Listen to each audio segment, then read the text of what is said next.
இது வந்து 21 ஜனவரி ஞாயிற்றுக்கிழமை காலையில்.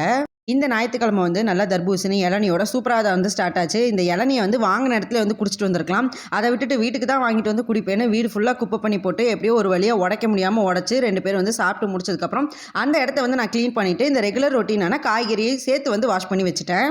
இந்த டேட்ஸோட கவர் வந்து நல்லா திக்காகவும் ஜிப்லாக்கோட இருக்கனால இது வந்து வேஸ்ட் பண்ண வேணாம், அதில் வந்து ஏதாவது போட்டு வச்சுக்கலாம் அப்படிங்கிறதுக்காக புதினாவை போட்டு டெஸ்ட் பண்ணி பார்த்தேன். ஒரு 10 நாள் வந்து நல்லா ஃப்ரெஷ்ஷாகவே இருந்தது. அது மாதிரி இன்னைக்கு வந்து நான் கொத்தமல்லியும் போட்டு டெஸ்ட் பண்ணி பார்க்கறதுக்காக எடுத்து வச்சுட்டேன். ஈவினிங்க்கு மேலே பாப்பா கொஞ்சம் சர்ப்ரைஸாக இருக்கட்டும்னு சொல்லிட்டு அவுட்டோரில் கூட்டிகிட்டு போய் கொஞ்சம் நேரம் குளியலை போட்டு என்ஜாய் பண்ணி முடிச்சதுக்கப்புறம் வாட்டர்மெலன் ஐஸ்கிரீம் வந்து எப்போ போட்டு வச்சானே தெரில. நான் சாப்பிட்றதுக்காக வந்து வாட்டர்மெலனை கொடுத்தா அவள் வந்து ஐஸ்கிரீம் வந்து போட்டு வச்சுருந்தா. இருந்தாலும் ரொம்பவே சூப்பராக வந்து வந்திருந்தது. நல்லா ரெடி ஆகிட்டு அதுக்கப்புறம் சின்ன ரவுண்டெல்லாம் போயிட்டு வந்ததுக்கப்புறம் வீட்டுக்கு வந்து பாலை வந்து காய்ச்சினேன். பால் வந்து கெட்டு போயிடுச்சு. அதனால் அதில் பால்கோவா செஞ்சலான்னு கொஞ்சமாக வந்து ஏலக்காய் தூள் வந்து கரெக்டாக தீர்ந்து போனனால ஏலக்காய் பொடி வந்து செஞ்சு பால்கோவா வந்து சாப்பிட்டு இன்றைக்கான நாள் வந்து சூப்பராக வந்து முடிஞ்சுது.